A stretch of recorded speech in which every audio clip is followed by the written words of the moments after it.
মানুষ, একটা মৃত ব্যক্তির সাথে কি এটা করাটা কি অন্যায় না? এটা আপনার একটা আইনের হাতে, যেহেতু আমরা লাশটাকে তুলে দিয়েছি, তাহলে কেন আইনের লোকের এই মানে এটা করলো?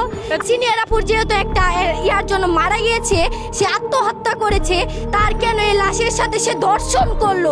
তার কি ঘরে বউ ছিল না? তার কি মা নেই? তার কি বোন নেই? সে কেন ধর্ষণ করলো তাকে? কেন আইনের লোকেই আপুটাকে এরকম ধর্ষণ করলো? সে আইনের একটা থানাতে, একটা এত বড় হসপিটালে, যে কিনা নাম করে হসপিটাল, সেখানে যদি ধর্ষণ হতে পারে, তাহলে আমরা নারীরা কি নিরাপত্তা পাবো? যেখানে আইনের লোকের কাছে আমরা নিরাপত্তা নাই, সেখানে আমরা কি করে জনগণের কাছে নিরাপত্তা পাবো? আমাদের স্কুল আছে, কোচিং আছে, আমাদের প্রতিনিয়ত স্কুলে যেতে হয়, করতে হয় আমাদের, মানে আমরা ফাঁসি চাই, এক দফা এক দাবি, ফাঁসি চাই, ফাঁসি চাই। পুলিশের পোশাকের পরিবর্তন করে লাভ কি? চকচকে উজ্জ্বল পোশাকেও আমরা দেখেছি পুলিশের যত অপকর্ম আর দুর্নীতি।